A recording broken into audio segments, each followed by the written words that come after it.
מיטבי לילדי הגן. אני היזם, יחד עם נעמה שלא נמצאת כאן. החזון שלנו הוא העמקת הידע המדעי, הנדסי, טכנולוגי לילדי גן וכיתות נמוכות. אנחנו מאמינים שחשיפה מוקדמת מטביעה את חותמה ותורמת, ממקדת את החשיבה. אנחנו גם מאמינים שחשיבה הנדסית מדעית היא רציונלית יותר והיא נותנת ערך מוסף כללי בכל תחומי החיים, לא רק בהנדסה. בשאלה למה ילדים, היתרון ברור, גמישות חשיבה גבוהה ופחות הסחות והפרעות סביבתיות. אנחנו מאמינים שגם כל גיל מתאים, אבל הגיל המיטבי יהיה גיל 4-5 בשלב שיש כבר חשיבה כמותית מסוימת ויש פתיחות, ועדיין יש פתיחות לדברים חדשים.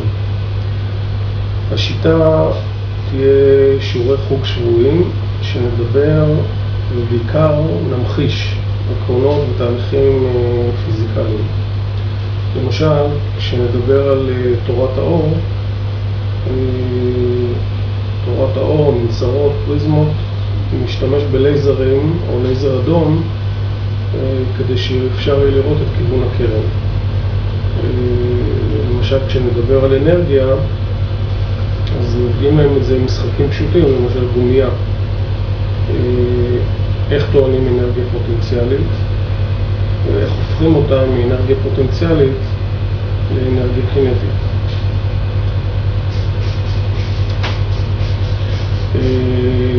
כשנדבר למשל על חוזק חומרים או על חומרים בכלל, וחוזק במבנה החומר, נדגים להם ונראה להם את חשיבות המבנה. למשל, קורה שהיא בפרופיל יותר חלשה לכיפוף מאשר אם אנחנו שמים אותה ככה. השלבים הראשונים, או השלבים שאנחנו מתכננים בתוכנית הזאת, זה הכנת מערכי הלימוד, כתיבה שלהם. כמובן צריכה להיות פה מעורבות פדגוגית, זה צריך להיות מותאם לילדים בגובה העיניים. במקביל או בחצי או בהפרש פאזה מסוים צריך גם להטמיע את זה במערכת החינוך המקומית. אנחנו חושבים על עיריית חיפה, אבל זה יכול להיות כל מערכת אחרת. ולהריץ את זה למשך חצי שנה בצורה ניסיונית, תחת בקרה שלי, של צוות שיעבוד על התוכנית,